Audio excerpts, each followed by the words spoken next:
Jagan arrest రాజకీయ సంచలనమా? ఎవడైనా నేను తప్పు చేయలేదు, ఆధారాలు చూపించి మాట్లాడాలి అంటారు.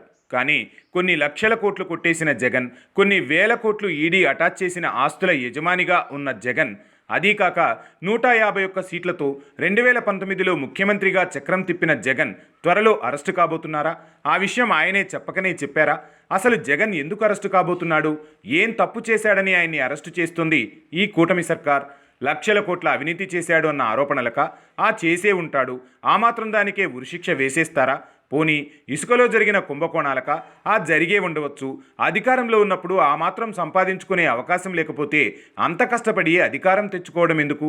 పోనీ మద్యం కుంభకోణంలో పాత్రక? అసలు మద్యం కుంభకోణం కేసులో ఇంతవరకు ఆయన పేరును ఛార్జ్షీట్లోనే పేర్కొనలేదు. కనీసం సిట్ అధికారులు ఆయన పేరు ప్రస్తావించనే లేదు. అయినా అరెస్టు చేసేస్తారా?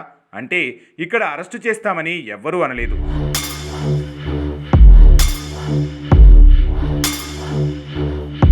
ఆయనపై లక్షల కోట్ల అవినీతి కేసులు ఉన్నది వాస్తవం. ఆయన ఆస్తులను ఈడీ అటాచ్ చేయడము వాస్తవం. ఆంధ్రాలో జరిగిన అనేక కుంభకోణాల్లో ప్రత్యక్షంగా కాకపోయినా పరోక్షంగా ఆయన పాత్ర సుస్పష్టం. అన్నీ వెరసి ఆయన్ని ఎక్కడ అరెస్టు చేస్తారో అన్న భయంతో తొందరపడి ఓ కోయిల ముందే కూసింది అన్న చందాన ప్రెస్ మీట్లు పెట్టి మరీ అరెస్ట్ అవ్వడం అంటే ఎవరికైనా ఇబ్బందికరమే. నేను ఎక్కడికి పారిపోలేదు, ఇక్కడే ఉన్నాను, కావాలంటే అరెస్టు చేసుకోవచ్చు అనేశాడు. అసలు ఈ కేసులో తాను అరెస్టు కాబోతున్నానని జగన్ స్వయంగా ప్రెస్ మీట్ పెట్టి మరీ ప్రకటించుకోవడం ఏదైతే ఉందో, భయాందోళనలతోనే ఆయన ప్రెస్ మీట్ పెట్టి ఈ విధంగా మాట్లాడినట్లుగా స్పష్టంగా అర్థమవుతోంది.